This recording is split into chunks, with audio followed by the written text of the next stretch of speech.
Assalamualaikum warahmatullahi wabarakatuh. Kami dari kelompok 8 dengan tema kekerasan dalam masyarakat. Dengan saya Putri Andari dengan NPM B1022318. Saya Rifki Ilman Saputra dengan NPM B1A022317. Saya Ataullah Aziz Sapsad dengan NPM B1A022320. Saya Grace Monica Justin dengan B1A022319. Saya Nur Haza, NPM B1A022347. Berikut cuplikan wawancara kami. Boleh perkenalkan diri saudara? Baiklah, perkenalkan nama saya Naufaldi Anugrah, saya seorang mahasiswa. Sebelumnya bisa Mbak perkenalkan diri? Baik, sebelumnya perkenalkan, nama saya Gita Chandrika. Saya mahasiswa Fakultas Hukum, Angkatan 21. Selamat pagi menjelang siang, saya Mardatila, mahasiswa aktif Fakultas Hukum Universitas Bengkulu, semester 4. Nama saya Muhammad Ilham Rizal Faruk, biasa dipanggil Ilham, mahasiswa Fakultas Hukum Angkatan 2022. Apakah saudara pernah mengalami kekerasan? Tidak pernah. Lalu kekerasan seksual kayaknya nggak pernah deh. Nggak pernah ya?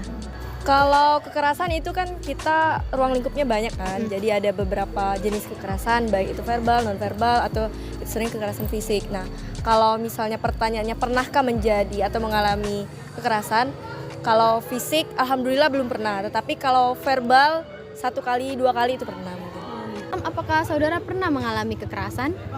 Kalau untuk sampai saat ini alhamdulillah belum pernah.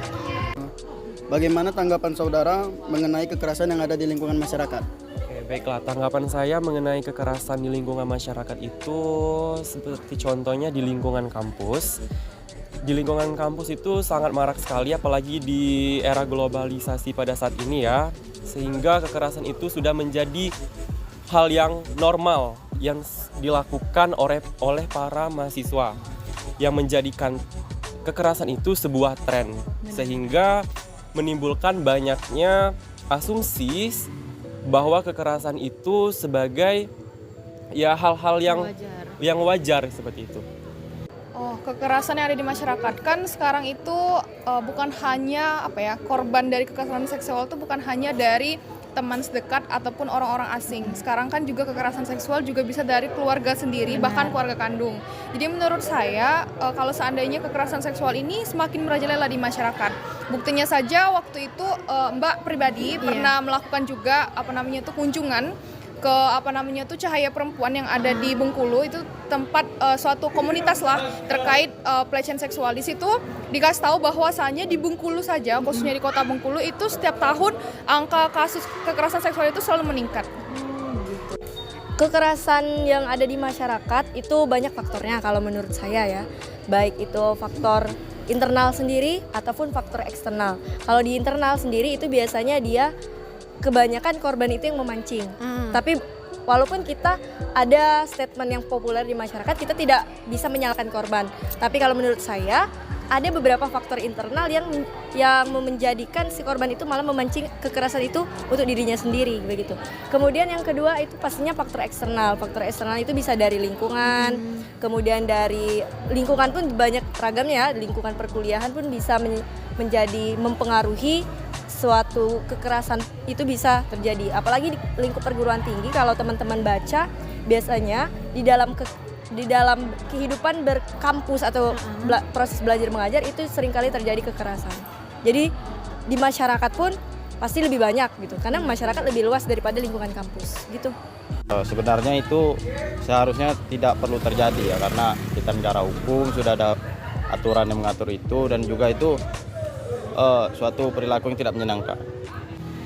Dan menurut Anda, apakah ada saran atau sebuah solusi mengenai tentang kekerasan yang ada di dalam masyarakat di lingkungan sekitar kita? Oke, sarannya contohnya tadi saya mengambil di lingkungan kampus ya. Untuk korban kekerasan, tentunya kita sebelum menindaklanjuti kita harus mengkonfirmasikan terlebih dahulu ke pihak kampus bagaimana solusinya agar kekerasan itu tidak terjadi di lingkungan kampus lagi. Dan sebelum kita melaporkan ke pihak kampus juga, kita perlu adanya izin ke pihak-pihak yang tertentu terlebih dahulu sehingga privasi kita tetap terjaga. adakah saran atau solusi dari Mbak mengenai tentang kekerasan dalam masyarakat di sekitar lingkungan Mbak? Oh, kalau menurut Mbak, upaya terkait kekerasan seksual yang sering terjadi di masyarakat tuh menurut Mbak sih sosialisasi terlebih dahulu dari aparat penegak hukum kepada setiap masyarakat begitu. Karena apa ya? Kekerasan seksual ini pertama dia bukan hanya menimbulkan dampak-dampak yang secara tidak nyata saja, tapi secara nyata juga misalnya kalau seandainya kekerasan seksual ini selalu dilakukan mungkin bisa menyebabkan penyakit kayak gitu kan. Bisa jadi HIV atau apa. Dan itu terus kalau seandainya kekerasan seksual ini terjadi di lingkungan keluarga, misalnya terjadi incest lah ibaratnya kan, itu bisa kayak ada genetika ketika anak lahir gitu kan. Mungkin juga ada kayak terjadi apalah gitu mungkin. Jadi menurut Mbak upaya yang dilakukan itu yang pertama tadi harus adanya dari aparat penegak hukum melalui sosialisasi. Kemudian masyarakat itu juga harus diberitahukan bahwasannya dengan adanya kekerasan seksual ini sudah ada undang-undang khusus terkait tindak kekerasan seksual, baik itu dalam perempuan, anak dan lain juga sebagainya. Mungkin kalau hukum di Indonesia itu sudah ketat terhadap ini, tapi kan kembali lagi kepada pribadi masing-masing orang, begitu sih kalau menurut Mbak. Dan menurut Mbak, adakah saran atau sebuah solusi dalam menanggapi kekerasan dalam masyarakat di lingkungan Mbak? Di lingkungan saya ya, oke. Yang pasti kita harus mengedukasi, mensosialisasikan kepada semua lingkungan bahwasanya apabila terjadi kekerasan itu harus segera lapor. Soalnya kalau misalnya hanya diam saja, orang tidak akan menindaklanjuti begitu. Jadi harus lapor. Apapun jenis kekerasannya, apapun jenis kalau dari bahasan hukumnya itu tindak pidananya itu harus lapor, jangan diam gitu. Dan juga orang-orang yang di sekitarnya itu tidak boleh anti sosial begitu. Apabila ada yang mengungkapkan itu harus ada respon, jangan diam-diam juga gitu. Harus ada hubungan timbal balik. Itu kalau menurut saya. Adakah dari saudara saran atau sebuah solusi mengenai tentang kekerasan di dalam masyarakat? Seperti yang saya sampaikan tadi, bahwasanya negara kita adalah negara hukum, perlu penerapan terhadap hukum tersebut. Dan juga perlu juga pemahaman dari masyarakat tentang aturan yang ada. Karena tanpa pemahaman masyarakat akan tidak tahu. Makasih. Sekian wawancara dari kelompok kami. Selanjutnya kami akan menyampaikan kampanye dari kelompok kami. Mari cegah kekerasan di dalam masyarakat. Stop kekerasan dalam masyarakat. Tolak kekerasan, hidupkan perdamaian. Tanpa kekerasan dunia akan lebih baik. Sekian dari kelompok kami. Terima kasih.